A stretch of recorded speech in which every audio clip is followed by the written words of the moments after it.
Buenos días a todos, o como diría en otras presentaciones mías, hola a todos.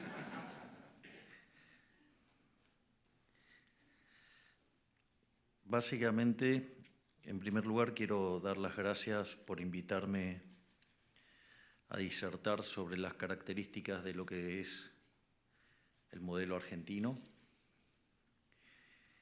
Y básicamente la presentación tiene 4 partes. Hay una primera parte que tiene que ver con lo que nosotros llamamos la base moral del modelo y que son los lineamientos sobre los cuales se guía la política en general y la política económica en particular. Una vez que exploramos esto en definiciones, diría, abstractas, planteamos como el contracaso, lo que hizo Argentina durante los últimos 100 años y que fue lo que lo hundió. Una vez que uno comprende esta relación, nos encontramos con los datos de inicio y con las políticas que implementamos. Y a partir de ahí damos las explicaciones sobre cómo consideramos que vamos a generar crecimiento económico. En ese sentido, la base de nuestro modelo es la idea del liberalismo, acorde a la definición de nuestro máximo exponente de las ideas de la libertad de toda la historia, que es el profesor Alberto Venegas Lynch hijo, que señala que el liberalismo es el respeto irrestricto del proyecto de vida del prójimo, basado en el principio de no agresión y en defensa del derecho a la vida, la libertad y a la propiedad, cuyas instituciones son la propiedad privada, los mercados libres de intervención estatal, la competencia entendida como un proceso de entrada y salida, no en la idea neoclásica, sino en la idea austríaca, la división del trabajo y la cooperación social. Y este es un sistema, digamos, el éxito, digamos, en lo económico deriva de servir al prójimo con bienes de mejor calidad a un mejor precio. Este sistema, que parece abstracto, la realidad es que aplica a distintos componentes de todas las áreas de la política y hoy nos vamos a focalizar, digamos, sobre la cuestión económica. Concretamente, lo que voy a hacer ahora es describir cómo ha transcurrido la decadencia argentina y en eso, básicamente, es mostrar cómo Argentina, digamos, sistemáticamente ha destrozado estos conceptos y cómo sistemáticamente nos hemos alejado del paradigma liberal para, digamos, convertir a Argentina en una catástrofe. Sí, está tremendo ese teléfono, es el mío, ¿no? Digo, no, les cuento qué pasa. Hemos anunciado que lo iba a transmitir por mi canal de Instagram y siempre hay un imbécil malnacido, porque el que está haciendo esto sabe lo que está haciendo y sabe que está interrumpiendo la charla. O sea, no es que no lo sabe. Pero bueno, Argentina es así, tiene a un montón de cabeza de termos que hacen este tipo de cosas. En algunos casos les decimos cabeza de pulpo. ¿Saben por qué cabeza de pulpo? Porque el pulpo tiene su aparato digestivo en la cabeza, con lo cual la tienen llena de excremento. Así es que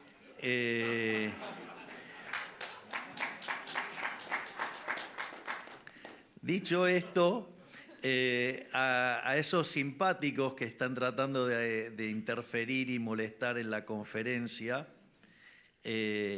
Bueno, sabrán que en un debate tenía enfrente tosedores, así es que, digamos, imagínense que de Argentina pueden esperar cualquier cosa. Es decir, ahí está, ahí sí, el cabeza de pulpo. No, y no va a parar, porque no quieren que se transmita esto. Entonces, básicamente, lo que nosotros vemos como los síntomas de lo que fue la decadencia argentina es, por ejemplo, ver cómo Argentina perdió lugares en términos del ranking del PBI per cápita. Si ustedes toman las estimaciones de Angus Madison, a fines del siglo XIX, Argentina era uno de los 3 países con mayor PBI per cápita del planeta. Era la tierra de la prosperidad, la tierra de la abundancia. De hecho, competía mano a mano con los Estados Unidos. Sin embargo, después de ir abrazando paulatinamente ideas de tinte socialista, Argentina se convirtió en una verdadera catástrofe. Cuando nosotros llegamos al poder, Argentina estaba claramente debajo del promedio de la tabla. Y obviamente eso también se tradujo en un aumento sustancial de la pobreza.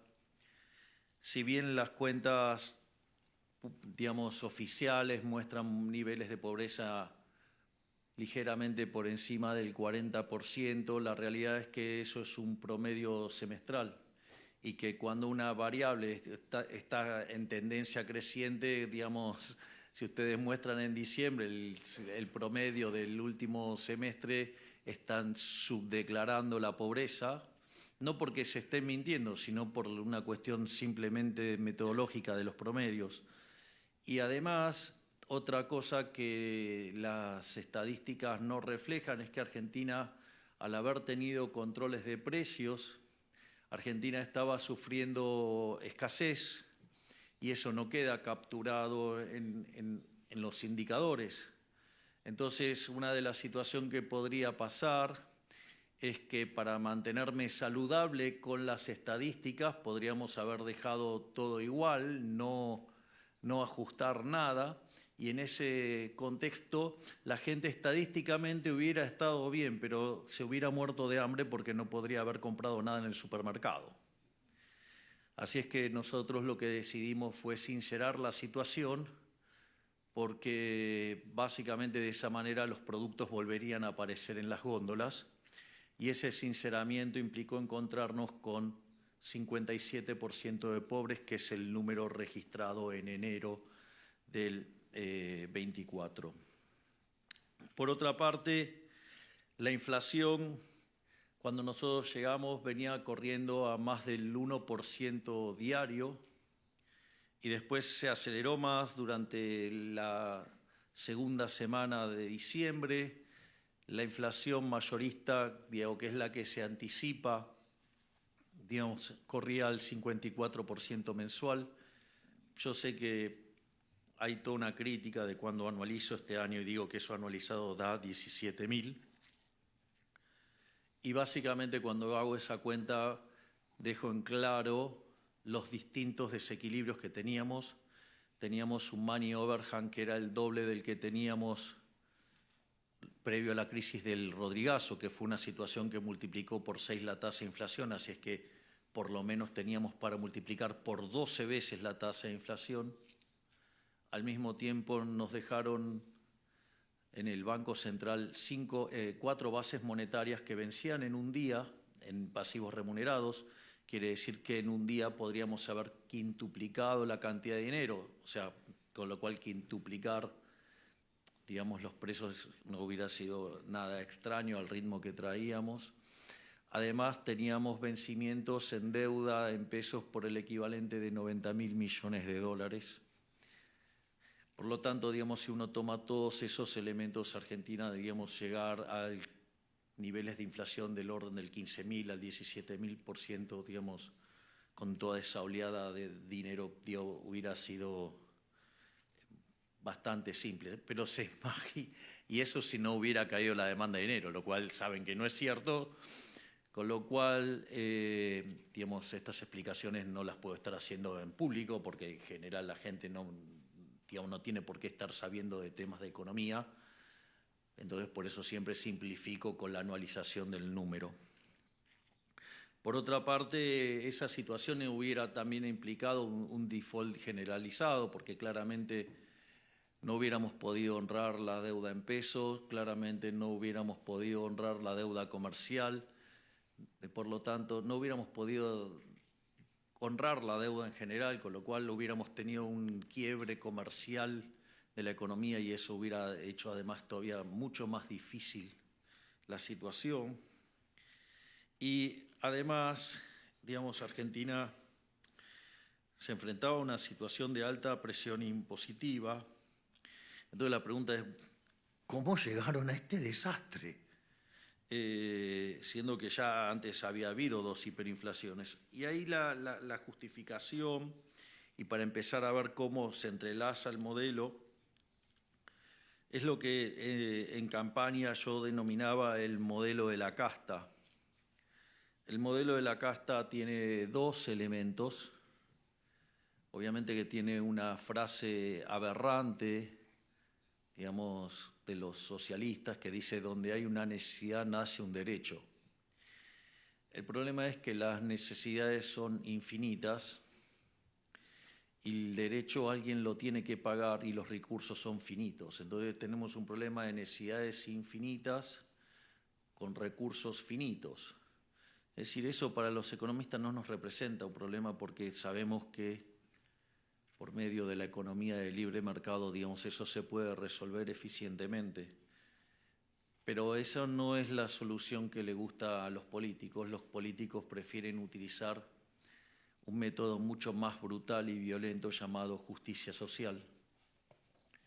La justicia social es una aberración desde el punto de vista moral y naturalmente, como era de esperar, va a generar malos resultados.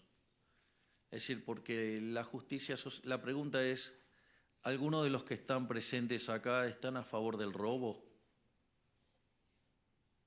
Veo que nadie. Claramente, porque de hecho es un pecado, digamos, robar está mal, es un pecado. Ya lo sabemos desde cuando Moisés bajó del monte Sinaí, trajo las tablas, uno era no robarás. Y la otra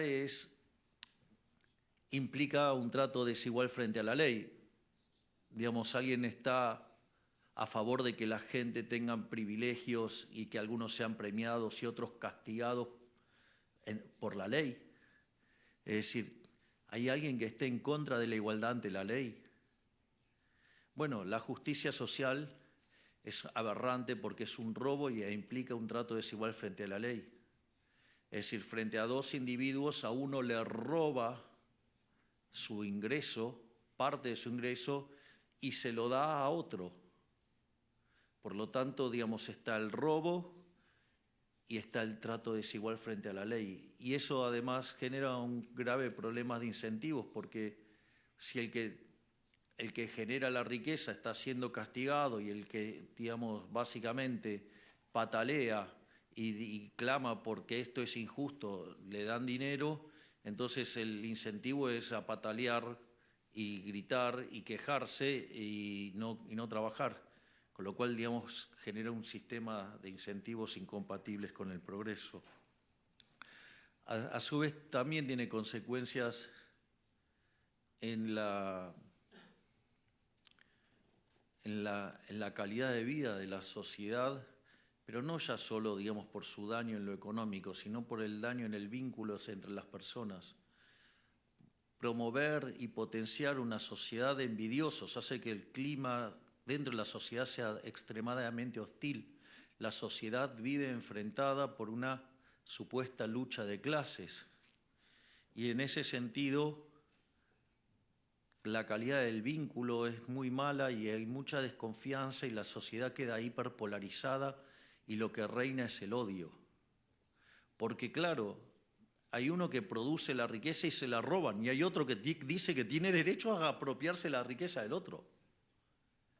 Entonces es como si se viviera en una guerra permanente y todo, digamos, por adherir a mala teoría económica. Es decir, como decía Hayek, si los socialistas entendieran de economía no serían socialistas.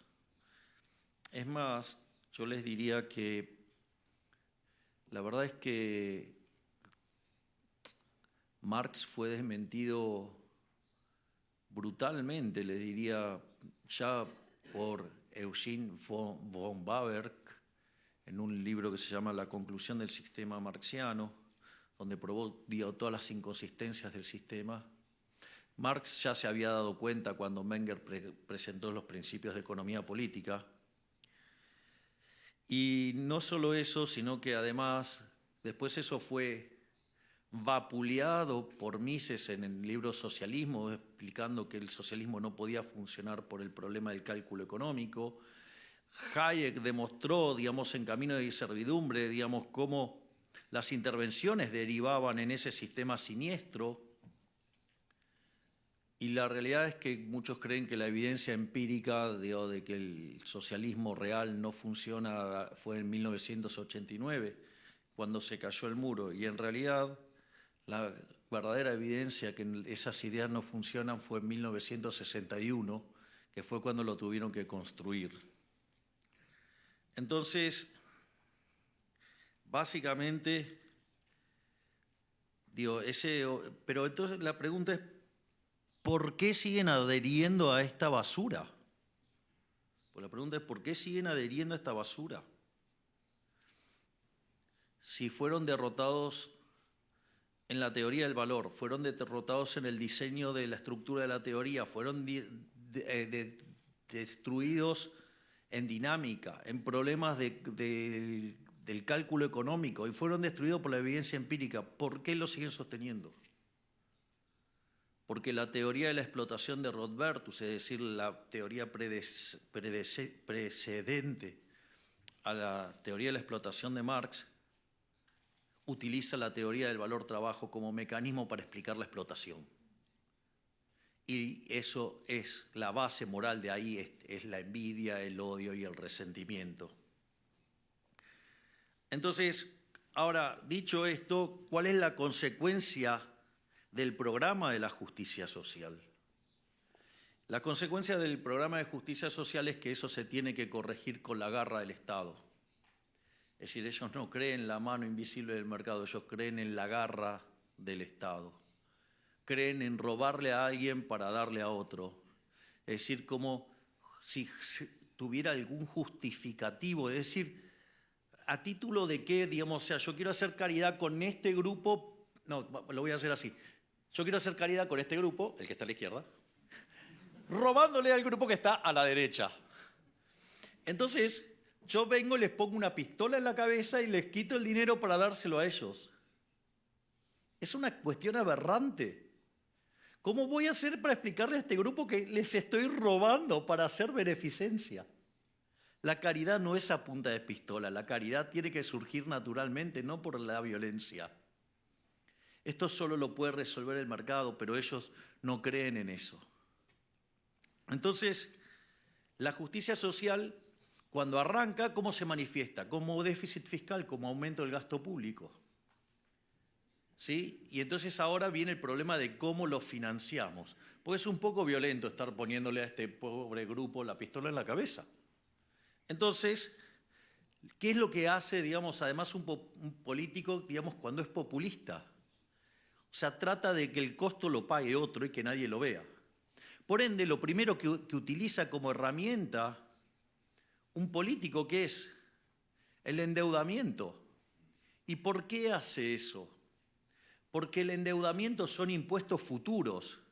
Entonces, la fiesta de hoy, que va a disfrutar este grupo, que además no tengan dudas que todos van a votar al político que haga eso, que además son más que el grupo que está acá, significa que es profundamente inmoral porque le están pasando la cuenta de la fiesta de hoy a las generaciones futuras. Es decir, hay gente que todavía no nació y tiene que pagar esta fiesta. Es decir, tomar deuda es absolutamente inmoral. Por eso es innegociable en nuestra política económica el déficit cero. el déficit cero no se toma, digamos, así porque sí, es una definición moral. Es más allá de la macroeconomía, es una cuestión moral. No se le puede estar cargando el costo de la fiesta actual a las generaciones futuras. Y de hecho, todos saben, nosotros estamos trabajando en un programa para conseguir nuevo financiamiento, pero ese financiamiento es para repagar la deuda que tiene el Tesoro con su máximo acreedor, que es el Banco Central. De modo tal que los acreedores del Banco Central, los tenedores de pesos, salgan de la estafa de los distintos gobiernos que iban y se robaban las reservas del Banco Central, vulnerando la calidad de los activos que respaldaban ese pasivo llamado pesos. Esto no es menor, porque cuanto más insolvente el Banco Central, se requiere de un mayor nivel de precios para que licúe ese pasivo monetario. Por lo tanto, a más quebrado el Banco Central, el nivel de precios de largo plazo es más alto. Por lo tanto, si tomo el nivel de precios de hoy y lo tomo contra ese nivel de precios, esa línea, esa pendiente de esa línea es la tasa de inflación implícita. Por lo tanto, en la medida que nosotros vamos saneando el patrimonio del Banco Central, ¿sí?, cosa que venimos haciendo sistemáticamente, lo que va a asegurar es que la recomposición patrimonial, el nivel de precios de largo plazo es más bajo y por lo tanto la tasa de inflación implícita es mucho menor. Y es una forma de terminar para siempre con el problema de la inflación. La otra forma de hacerlo es emitiendo dinero. Y emitiendo dinero justamente generamos inflación. Durante muchos años en Argentina se hablaba una estupidez monstruosa que decía que la inflación es multicausal y parecíamos locos aquellos que defendíamos la hipótesis monetaria de la inflación. Y claro, es como, digamos, o sea, decir que la inflación es multicausal es como hablar, no sé, del esqueleto obeso, digamos, o sea, del helado caliente, la meretriz virgen, qué sé yo, cosas por el estilo. Pero bueno, tuvimos que llegar nosotros para probar que la inflación era un fenómeno monetario. Pero esa inflación en el fondo termina siendo un impuesto y es un impuesto sobre los sectores más vulnerables. De hecho, una de las cosas que nosotros estábamos convencidísimos es que bajando la tasa de inflación íbamos a bajar la pobreza. Y efectivamente, en la frecuencia mensual la pobreza cayó del 57% al 33%, es decir, bajó 24 puntos porcentuales, es decir que en poquito más de un año, o sea, en 13 meses, sacamos de la pobreza a más de 10 millones de argentinos. Vaya que era importante defender la naturaleza monetaria de la inflación. Y al final, digamos, cuando el político ya no puede recurrir más a la deuda, porque de hecho Argentina ha sido un defolteador serial, Argentina, digamos, ha hecho aberraciones con su moneda, le quitamos 13 ceros a la moneda, destrozamos 5 signos monetarios, podríamos quitarle 3 más, pero digamos, llega un momento que no se puede más y entonces siempre el político opta por subir impuestos y por eso tenemos un país con una de las cargas fiscales más altas del planeta. Entonces, básicamente, por eso Argentina tiene los problemas que tiene de alto endeudamiento, de alta inflación, de alta presión impositiva. O, por ejemplo, que esto es muy importante, sin lugar a dudas, el brillante ministro de Economía que tengo, que es Luis Toto Caputo, que está acá y que es sin dudas el mejor ministro de Economía de toda la historia argentina, en uno de sus primeros discursos explicó algo maravilloso y es, nosotros, la verdad es que el eje central de Argentina, el problema central de Argentina es el déficit fiscal. Es decir, nosotros el año pasado fuimos el primer gobierno de los últimos 124 años que tuvimos superávit en la línea financiera. Hay otros que dicen, no, pero hubo otros años que también hubo. Sí, pero no estábamos pagando la deuda. O sea, es como que no estábamos pagando los intereses. La primera vez que se paga, digamos, honrando todos los compromisos fue este año que pasó. De hecho, Argentina desde el año 1901 hasta el 2024 tuvo 22 crisis. De esas 22 crisis, 20 tuvieron origen fiscal y el origen fiscal se separa entre alto desequilibrio fiscal y extravagante desequilibrio fiscal. Pero no es solamente el impacto que esto tiene sobre la deuda, sobre lo que tiene que ver la inflación o lo que tiene que ver, con la presión impositiva. Una de las cosas que han hecho recurrentemente distintos gobiernos en Argentina es aplicar controles de precios. ¿Y qué pasa cuando hay controles de precios? O sea, se genera escasez. Entonces, por ejemplo, se encuentran como la ley de abastecimiento, la ley de góndolas, ¿sí? O como la ley de góndolas, digamos, medía las góndolas. O sea, ¿cómo se le ocurre a alguien que diga una ley, digamos, o sea, es como querer evitar la ley de gravedad con una ley y andar con un centímetro chequeando, digamos, la altura a la cual caen las piedras? No sé, es una cosa verdaderamente, directamente aberrante. O, por ejemplo, supongamos la situación típica populista, que había en el kirchnerismo, o sea, hacían desequilibrio fiscal, como, digamos, eran tan impresentables, no podían acceder a los mercados, entonces los financiaban con emisión monetaria. Esa emisión monetaria comenzaba a generar inflación. Como generaba inflación, entonces, para tratar de evitar que la inflación subiera, fijaban el tipo de cambio, y al fijar el tipo de cambio se empezaban a perder reservas internacionales. Y entonces, como querían evitar que se perdieran reservas internacionales, se ponía el cepo. Que era, digamos, el que recibimos era una monstruosidad, digamos, ahora es muchísimo más chico. Pero esto es interesante, porque ¿qué es el cepo? El cepo no es ni más ni menos un mecanismo para aumentar artificialmente la demanda de dinero. Y vean lo aberrante de esta situación, porque en primer lugar lo que está violentando es su conjunto de consumo. Digamos, porque en el fondo, digamos, también, digamos, los argentinos compraban dólares para pasar el consumo del presente al futuro, ¿no? O sea, como una forma de reserva de valor. Pero no solo eso, sino que a ustedes entonces lo obligaban a tener pesos, y a eso le aumentaba artificialmente la demanda de dinero y por ende aumentaba artificialmente la base imponible del impuesto inflacionario. Entonces vean cómo el entramado de regulaciones y controles también tienen que ver que con lo que está siempre de fondo es el desequilibrio fiscal, y el desequilibrio fiscal tiene una base moral.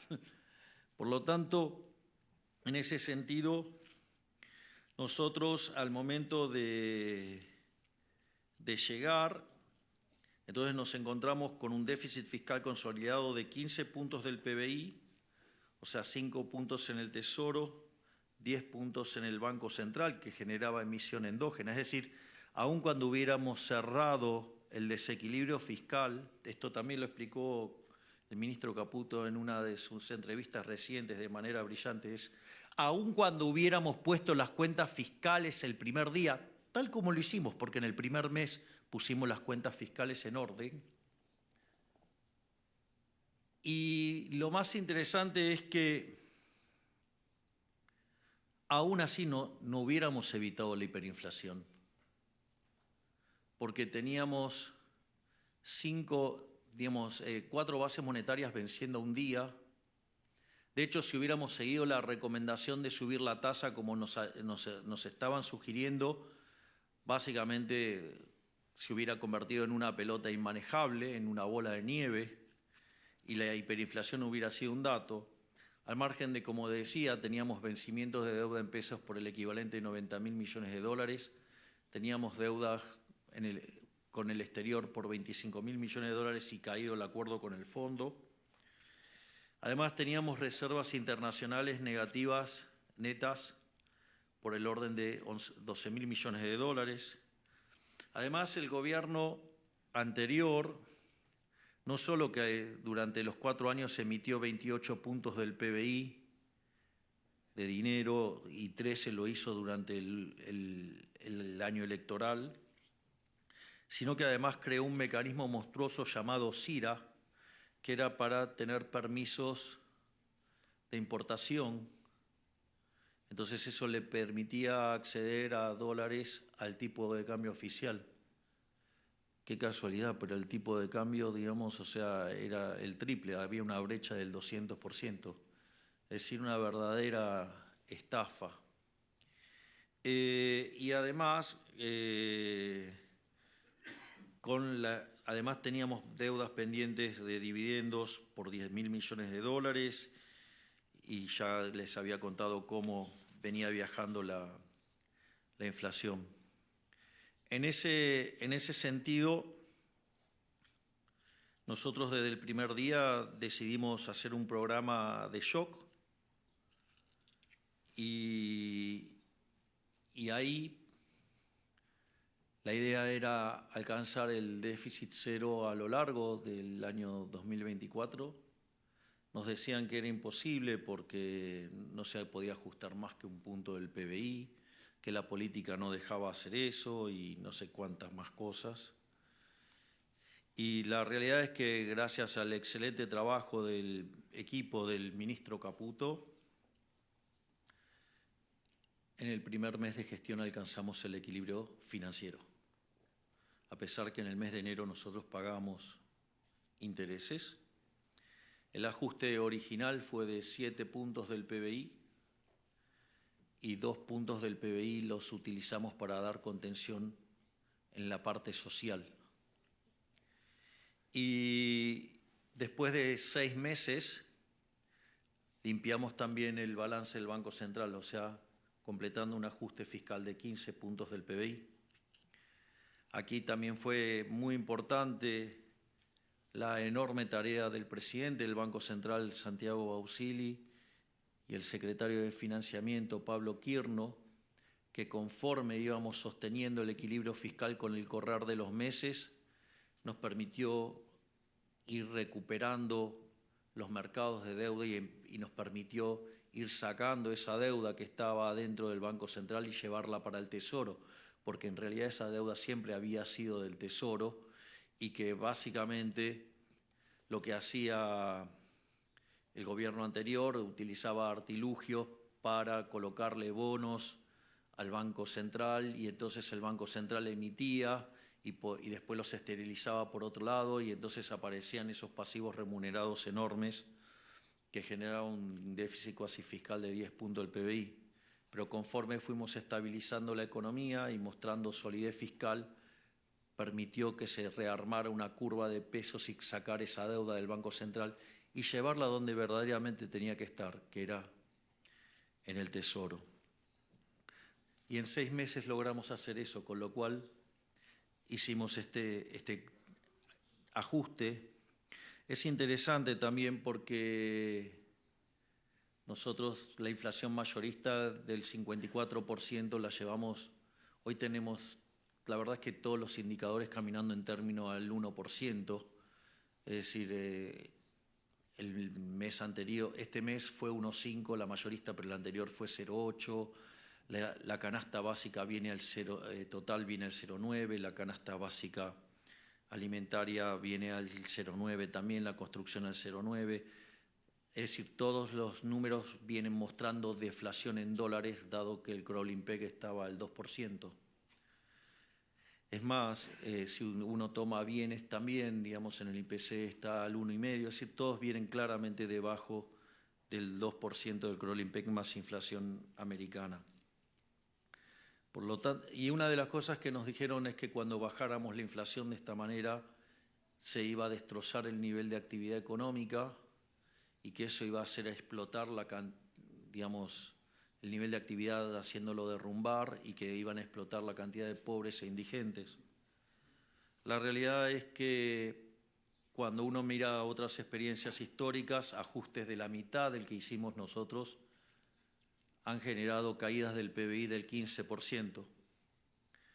Nosotros en la frecuencia trimestral teníamos un PBI con un arrastre estadístico de 2,8 negativo y acorde a los últimos datos es probable que en la frecuencia trimestral termine con una caída menor al 2%. Eso quiere decir que hubo expansión durante el programa y efectivamente eso es real porque si tomo los datos del PBI en frecuencia mensual, que es el estimador mensual de la actividad económica, entre diciembre y diciembre el PBI argentino creció 4%. Es decir, hicimos el ajuste más grande de la historia, bajamos la inflación y además fue expansivo. Creo que los libros de economía sobre ajuste fiscal deben tener un lugar reservado para la tarea que ha hecho este hombre, Luis Toto Caputo.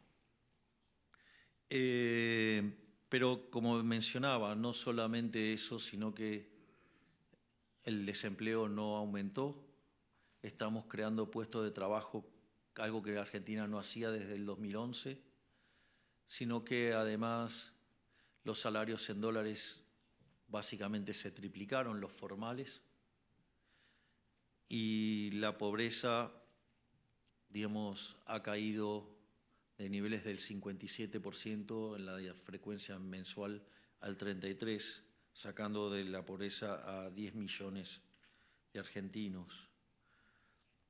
Además, sobre esto quiero hacer una nota al pie de página que me parece muy importante al estar en esta institución. Recurrentemente, durante mi camino hacia la banca de diputado nacional y mi camino hacia la presidencia, he citado hasta el cansancio un trabajo de esta institución sobre la ineficiencia del gasto público, que mostraba que la peor zona del mundo era América Latina y que el peor de todos era Sor Juana Inés de la Cruz, Argentina.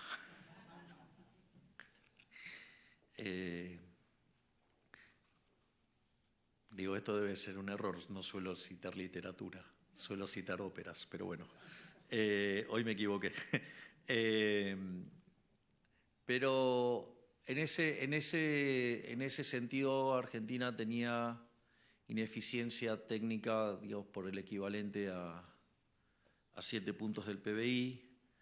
En la reunión que acabo de tener con Ilan y otros miembros de la institución, me acaban de decir que lo hemos bajado a la mitad, así es que tenés 3,5 puntos para bajar.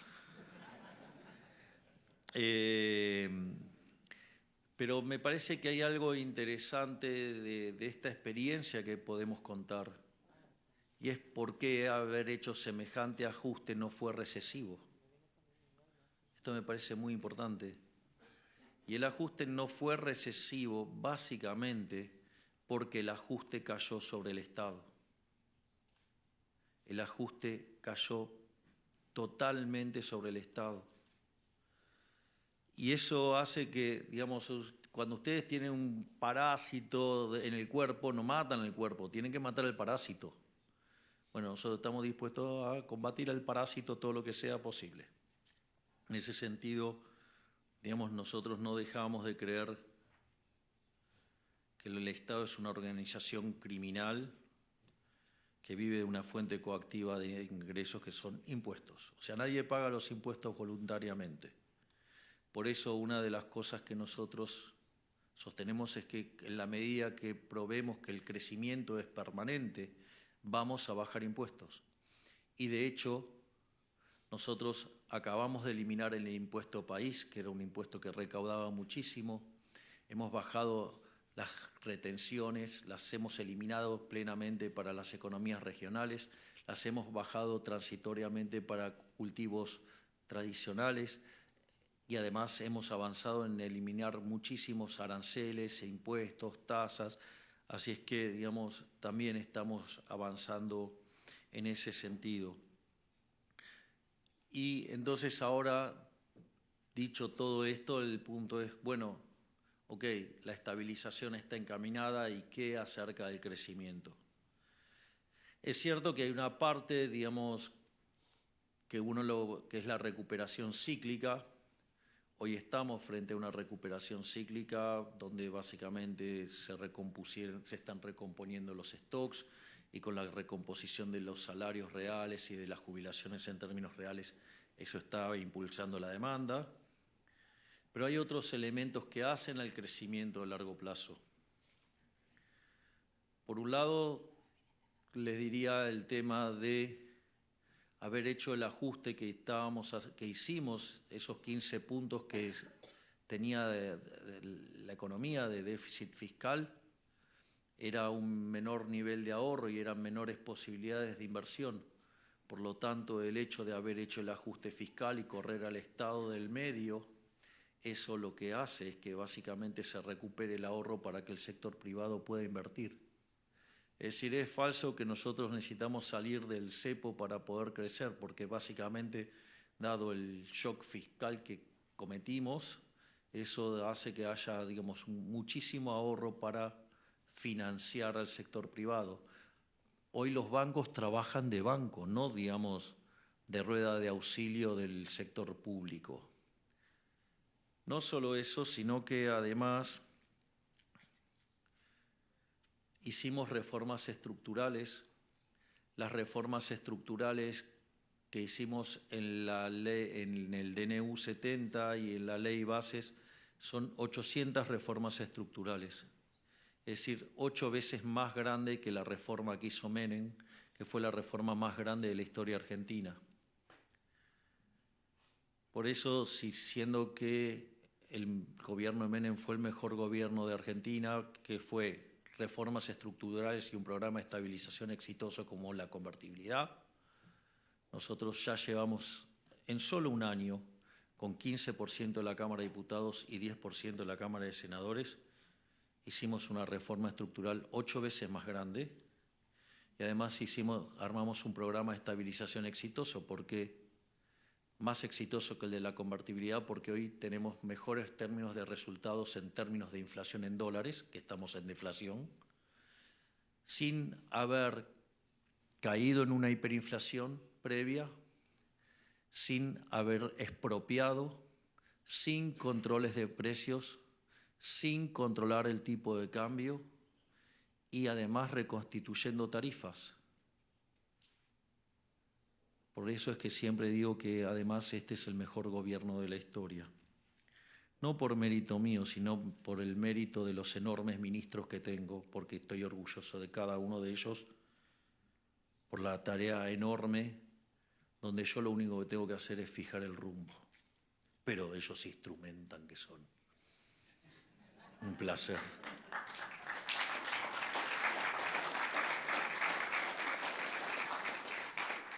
Dicho esto, pero todo no quedó ahí. A partir de mitad de año se incorporó en el equipo de manera explícita el doctor Federico Sturzenegger y creamos un ministerio de la desregulación. Y bueno, Federico está teniendo un proceso parecido al que tiene Toto conmigo, digamos que tenemos una relación simbiótica. Con Federico está pasando lo mismo. Entonces, en ese primer medio año que estuvo Federico, que es la segunda parte del año pasado, quitó 900 regulaciones, es decir, que son también como reformas estructurales. Es decir, que hicimos, la verdad, 1.700 reformas estructurales. Pero eso no es todo, porque ahora les voy a contar una anécdota interna.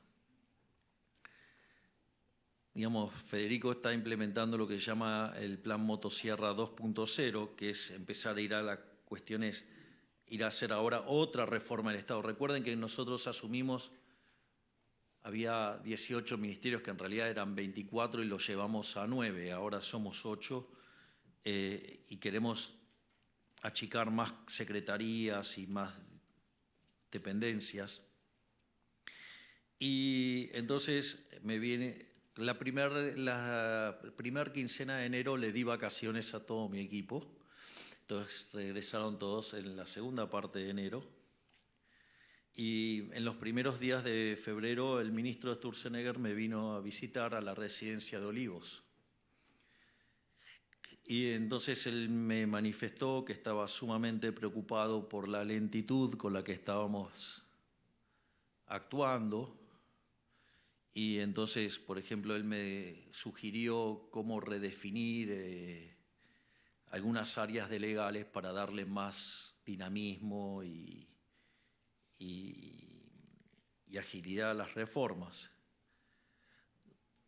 El argumento de Federico, digamos, siendo un ministro que me da alegría todos los días, con todas las cosas que le rompe al Estado, entonces dije, digamos, qué desconcentrado estuve, que no tomé conciencia de que estaba teniendo pocas alegrías.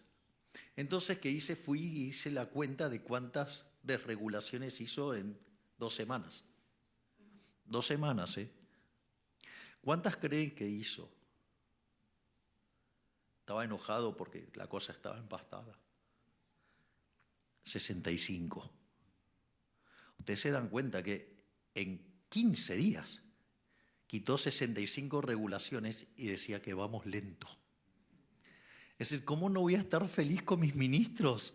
Son todos una máquina de ganar libertad económica todo el tiempo. Y esto les aviso que va a continuar. Hay algo muy lindo que es el decreto 125, que acaba de salir en unos días, donde se insta a los distintos ministerios a armar un digesto. Esto es una obra de arte. Ahora cuando lo vean van a ver el shock. Argentina tiene 42.000 leyes, ¿es así, Manuel? ¿O 47.000? 42.000 leyes, 70.000 decretos y 220.000 resoluciones circulares. Obviamente que resoluciones circulares la pueden eliminar un ministerio, el decreto lo tengo a tiro de decreto, y algunas leyes por la ley bases y por el DNU la puedo sacar yo por facultades especiales. Entonces nosotros lo que estamos proponiendo es que cada ministerio haga un digesto de lo que usa. Y adivinen qué vamos a hacer cuando tengamos el digesto, que tienen 30 días para hacerlo. Todo lo que no está en el digesto se elimina. ¿Por qué? Porque ustedes se van a encontrar que hay cosas que uno ni siquiera sabe que está, solo sabe que está el beneficiario. Por ejemplo, es muy interesante lo que nos pasó con la chatarra. No se podía exportar chatarras. Entonces estaba prohibido exportar chatarra, claro, entonces, pero la chatarra tiene un precio. Entonces esa chatarra quedaba en el mercado doméstico y el precio de la chatarra caía y estaba muy barata. Claro, eso beneficiaba a una empresa. Bueno, digamos, y perjudicaba a todo lo que tenía la chatarra. Digo, parece que eso no es algo en favor de la libertad. Entonces, ¿qué hicimos? Eliminamos esa regulación. Obviamente que ahora la chatarra tiene un precio de mercado, pero bueno, la empresa que se perjudicó es una empresa muy grande, es un grupo económico muy grande y sacó a su ejército de conochantas a pedir devaluación y tratar de desestabilizar el programa económico. O, por ejemplo, no sé, el problema de un exportador de sandía. Quería exportar sandías, watermelon, o sea, por si, digamos, o sea, Porque no sé cómo se le dice en otros lugares. Sí, ya me extendí más, pido perdón. Pero me resulta divertido, me quedan 3, 4 cosas y ya termino. Pero quería dar ejemplos divertidos. Juro que este es el último ejemplo que doy y termino con lo que tengo que terminar. Entonces, este señor quería exportar sandías a Paraguay y tenía un acuerdo con el empresario de Paraguay para exportar las sandías. Pero sucede que las regulaciones argentinas le decían cómo tenía que exportar las sandías y el empresario paraguayo no le servía de esa manera, le servía de otra manera. Entonces, ¿qué tenía que hacer este hombre? Tenía que hacerlas como le autorizaba Argentina, las subía en el barco, adentro del barco le cambiaba todo el formato para que lo adaptara como lo necesitaba el empresario paraguayo y así llegaba. Una ineficiencia total. Levantamos esa regulación y obviamente que algunos kiosquitos en el medio se cayeron y algunos se enojaron, pero digamos los productores de sandía están felices ahora. Y los paraguayos también, porque ahora además la reciben más barata. No solo eso, seguimos avanzando en lo que tiene que ver con la reducción de impuestos y hay después dos temas más que quiero señalar. Uno es el tema cómo nosotros hemos cambiado el paradigma de la asistencia social en Argentina. Nosotros no tenemos, no sé, el ministerio de, no sé cómo se llamaba antes, digamos, pero todos esos nombres, procurros, sí, por eso, bienestar social. Ay, se imaginarán cómo me suena, por eso no me salía el nombre. O sea, esas cosas están negadas en mi cerebro. No, nosotros decidimos crear el Ministerio de Capital Humano. El Ministerio de Capital Humano tiene toda una connotación en términos económicos y en términos sociales. En términos sociales es, no te voy a regalar el pescado, te voy a enseñar a pescar. Y si tenés una empresa, digamos, que saca pescado, mejor todavía.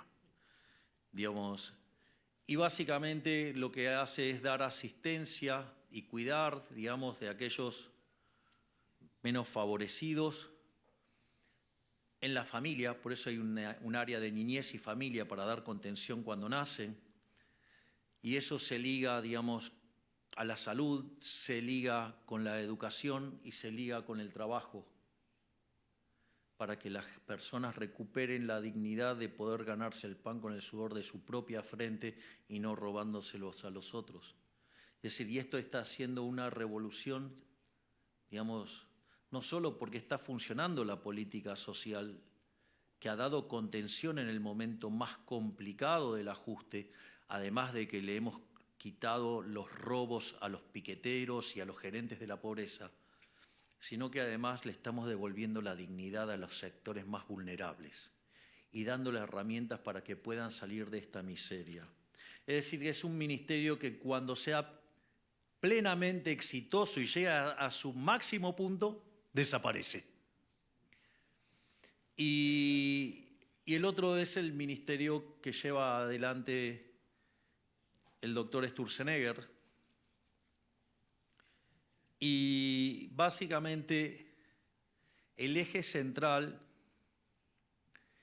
es que si ustedes miran la historia de la humanidad, al menos desde el año 0 de la era cristiana, el PBI per cápita subió aproximadamente 50% entre el año 0 y el 1800, pero desde el 1800 en adelante, mientras que la población se multiplicó por 10, el PBI per cápita lo hizo por 15 veces, hasta el año 2023, que es el último dato que hay de las series de Angus Madison. Entonces, en ese sentido, la pregunta es que la contracara de eso son rendimientos crecientes. Ahora, si nosotros lo miramos en términos de análisis microeconómicos, eso significa que, si lo quiero poner estrictamente técnico, tengo un problema de estructuras no convexas, o si lo ponemos en términos más entendibles para los no microeconomistas o los que hacen equilibrio general, Tengo un problema de mercados concentrados, o el caso más polar serían los monopolios. Y el problema radica en que cuando yo regulo los monopolios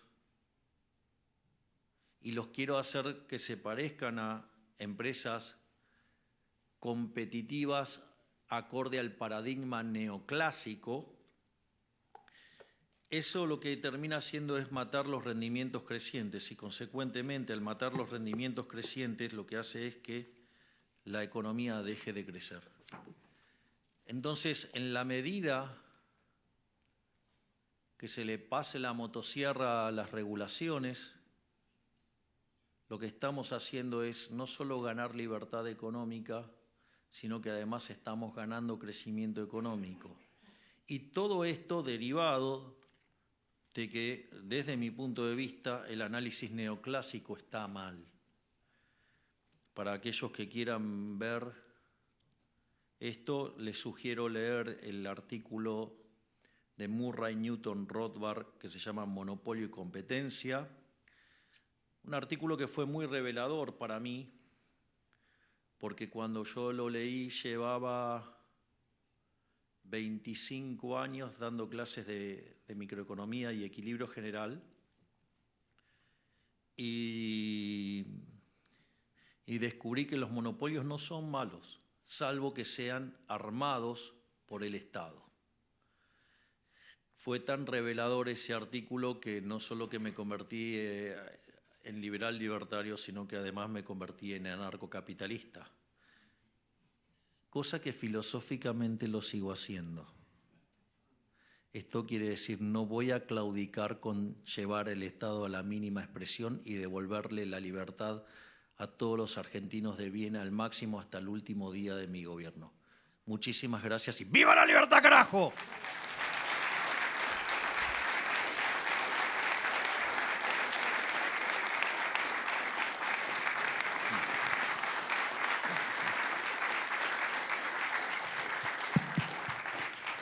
Muchas gracias, presidente, y nos divertimos mucho. Esto seguro con los ejemplos, con la sandía, con el pulpo. Yo pensaba que el pulpo era el que tenía muchas manos y que lo ibas a usar para el Estado. No, eso pero también. Lo estás usando para... Le voy a dar más aplicaciones. Pero lo importante acá es pensar cómo este caso lo podemos nosotros acá en el BID utilizar para las conversaciones que tenemos con nuestros 26 países. Una consolidación fiscal, un ajuste fiscal que sea expansivo. Un ajuste que tenga desregulación, que simplifique y que le dé las condiciones para que el sector privado pueda entrar. Y el último punto es cómo hacer para que de verdad tengamos un crecimiento sostenible. Porque cuando hablamos con los jefes de Estado y le decimos vamos a hacer un ajuste de 5, 6 o 15%, pues me dicen, pero no sobrevivo. Y justamente nos dicen, bueno, pero vas a ser expansivo y vas a crecer a largo plazo. Entonces la pregunta, ¿cómo yo le respondo al jefe de Estado para que sepamos que el crecimiento del sector privado va a venir? Bien. El primer punto es, el ajuste no tiene que caer sobre el sector privado, tiene que caer sobre el sector público. La magia está ahí. Segundo, esto hay que tener convicción. Yo, digamos, le voy a contar lo que pasó en la primera reunión de gabinete. Yo ya, digamos, había acordado con el ministro Caputo que íbamos a pasar la motosierra impiadosamente sobre el sector público. Y en ese contexto teníamos planeados también los mecanismos de contención social y demás para la transición. Entonces, cuando fuimos a la primera reunión de gabinete y planteé los lineamientos, al fondo de la reunión estaban todos los abogados y me dijeron, eso no se puede hacer. Bueno, entonces yo le dije, hacía como 40 grados, no sé cómo sería en Fahrenheit el equivalente, pero hacía mucho calor. Y entonces le dije, y la pregunta es, si voy a la esquina y se lo pido al heladero, digamos, ¿cuál es la respuesta que me va a dar? No se puede. Así que le dije, la verdad es que no me interesa lo que me digan ustedes, y la única respuesta que acepto es que me digan cómo hacerlo. Es decir, porque para que no se puede, digo, cualquiera me contesta no se puede. Y eso creo que cambió la forma en la que los ministros empezaron a ver la situación. Y lo otro que es muy importante es dejar clara la línea de a dónde uno quiere ir y después entender las falacias que contiene la teoría económica. Digamos, ¿puedo ser grosero? Be my guest. Digo, que la obra pública genera crecimiento y trabajo es bullshit, eso es mentira. Porque la realidad es que para hacer una obra pública yo la tengo que financiar. Y si la financio con deuda, son impuestos futuros, castigo a nuestros hijos, a nuestros nietos y demás. Si lo financio con emisión monetaria, castigo a los vulnerables con la inflación. Si lo financio con impuestos, castigo a las generaciones presentes. Además, no solo eso, sino, digamos, como yo, digamos, les estoy cobrando impuestos, esa obra que se está haciendo ahí y que se ve, en realidad está destruyendo otras obras y trabajos en otros lugares.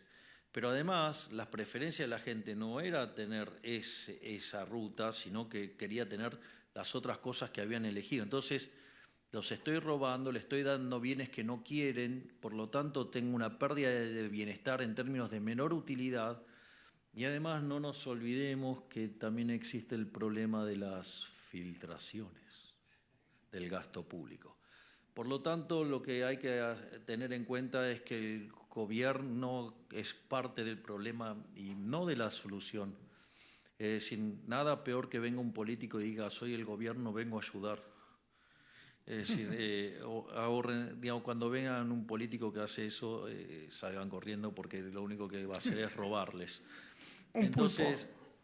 Entonces ahí la cuestión central es entender todas estas falacias sobre las que se construye la mentira llamada Estado. A ver, tengan en cuenta, es una organización criminal el Estado. Es decir, ustedes no me pueden decir que con más ladrones en la sociedad están mejor que con menos. Es decir, el Estado es peor que la mafia. Porque yo les hago una pregunta. ¿Cuántas veces le robaron los ladrones vulgares a lo largo del último año? Ninguna. Bueno, el Estado les roba todos los días cuando le cobra impuestos. Entonces, ¿cómo puede ser que algo tan siniestro, digamos, si lo saco voy a estar peor? Si lo saco voy a estar muchísimo mejor. Porque encima el Estado es el ladrón estacionario. O sea, y además lo es en mayor escala y tiene menos código que los mafiosos. Así es que el día que se desenmascare, el día que la gente decida tomar la pastilla roja y salga de la Matrix, va a entender que el Estado es el problema y no la solución, y seguramente tendremos muchos más anarcocapitalistas. Bueno, gracias, presidente. Ya Gerardo ya me está diciendo que tenemos que ir.